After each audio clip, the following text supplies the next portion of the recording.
Le point de départ, pour moi, c'est l'objet livre. Et je suis très touchée quand j'imagine Marie de Gournay, le soin qu'elle donne à l'objet livre, justement. Parce que je lis sur elle qu'elle allait justement porter des exemplaires en librairie. Enfin, c'est incroyable la foi qu'elle avait, à commencer par choyer l'objet livre. Dans des commentaires beaucoup plus scientifiques que ce que je vais à faire moi dans ma maison d'édition en littérature, dans la littérature que je défends, qui n'est pas de la philosophie, mais qui peut en être, mais qui peut avoir cette dimension-là, mais qui a quand même une proximité avec le travail qu'elle a pu faire, notamment quand j'accueille un texte. Donc quand j'accueille un texte, le soin que je mets dans la conversation qui va s'engager avec l'auteur, elle n'a pas eu cette chance malheureusement, pour le coup elle l'a eu de manière très rapide et pas continue, coupée par la mort de Montaigne. Ça me tient particulièrement à cœur, en particulier en poésie, de pouvoir passer du temps sur un mot avec l'auteur et choyer le mot et trouver le mot juste.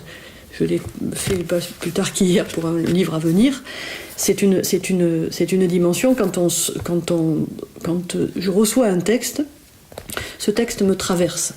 Il y a quelque chose, je l'écris dans une des géobiographies que j'ai faites. Je trouve, dans les voyages qu'a pu faire Montaigne, je me réfère aussi à ça. J'ai inventé une petite, un petit concept qui permette de faire le lien que ces personnes visaient vers le lecteur. À savoir, si je vous dis la biographie de quelqu'un, vous allez l'oublier. En revanche, si je vous dis la géobiographie de quelqu'un, ça change tout. Et ça change l'essentiel, c'est-à-dire que la géographie ouvre le champ de l'imaginaire. L'histoire, il est né en telle année, bon. La géographie, si je vous dis le désert du Ténéré et les Peul Bororo, il s'agit de vous parler de mon auteur nigérien, que vous sachiez ou non où sont les Peul Bororo ou le désert du Ténéré, ça n'a pas d'importance. Ce qui est important, c'est que votre champ imaginaire est connecté à celui de mon auteur. Donc toute la géographie qui se déploie dans les essais, je trouve que, voilà, moi c'est ma référence, je peux dire que voilà, j'ai trouvé cette idée-là pour donner tout le sens à mon métier d'éditrice qui est le sens d'une triangulation. Je crée un objet très choyé, très travaillé, avec des beaux graphismes si possible, avec un travail visuel à l'intérieur du texte, pour faire ce lien et faciliter ce lien entre le lecteur et l'auteur. Donc tout ça se fait, je reviens à la philosophie de départ. La motivation, moi, pour devenir éditrice, ça a été que pour moi, c'est la meilleure arme de paix, le livre. La littérature, c'est ce dont on a éminemment besoin pour garder notre dimension citoyenne, pour avoir du recul, de la profondeur sur un monde qui nous est plaqué par l'image télévisuelle en permanence. Donc ce travail que je fais, c'est vraiment pour ouvrir des horizons, avec un choix de l'Afrique qui est très précis, qui est très volontaire, où je trouve des littératures qui ont la capacité à faire descendre l'universel dans le singulier. Au lieu que la littérature française, souvent, trop souvent de fois, a tendance à penser sa singularité comme étant l'universel. Là, avec cette littérature-là des Afriques, je mets Afrique au pluriel, je capte des textes d'une qualité littéraire énorme qui ont la capacité donc à faire descendre l'universel dans la singularité de famille qui pourrait être les nôtres.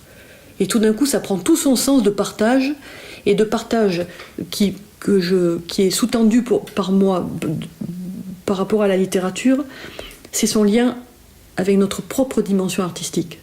C'est pour ça aussi que quand je reviens à l'idée d'un beau livre, d'un beau texte, ce que je vise dans ma démarche, c'est de faire vibrer en vous, tous les vous que je rencontre, notre propre dimension artistique.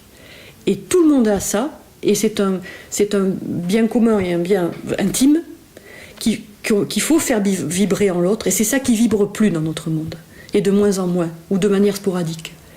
Et je pense que la littérature a ce pouvoir magique qu'il faut absolument conserver.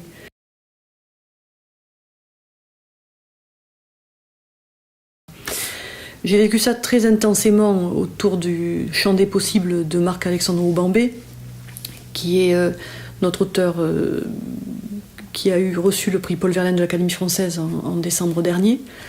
On est très heureux depuis Cibourg d'avoir reçu ce prix, parce que ça rend les choses possibles, justement, il porte bien son titre, à savoir que depuis Cibourg, on peut s'atteler au monde entier et avoir une visibilité du monde entier et être visible du monde entier.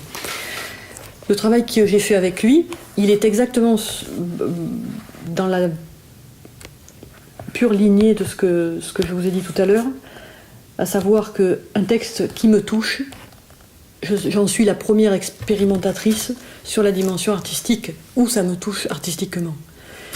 Et il se trouve que, comme le poème, la géobiographie que je viens de vous lire, j'ai été touchée par ces mots et j'ai pris des libertés que l'auteur n'avait pas pris en m'envoyant son texte sous Word, bien évidemment, et je lui ai offert ma propre interprétation artistique de son texte. Du coup, c'est un dialogue. On est tout d'un coup dans quelque chose qui est un vrai dialogue entre l'auteur. Alors, je vais me permettre de montrer un peu le livre. Voilà, ça c'était écrit dans ce corps-là, et je me suis dit, ça c'est comme un slogan, je veux le crier. J'ai envie, moi, ce texte, il me donne envie de crier ça. Et cette poésie a une particularité, c'est qu'elle vous lie. Donc, elle vous lie, lier et lire. Où que vous la commenciez, où que vous la débutiez, vous allez être happé par ce texte-là et vous entrez dans sa musicalité. Donc, le travail que j'ai fait ici, le travail je ne peux retravailler le texte après avec l'auteur qu'une fois que j'ai donné ma propre interprétation de son texte.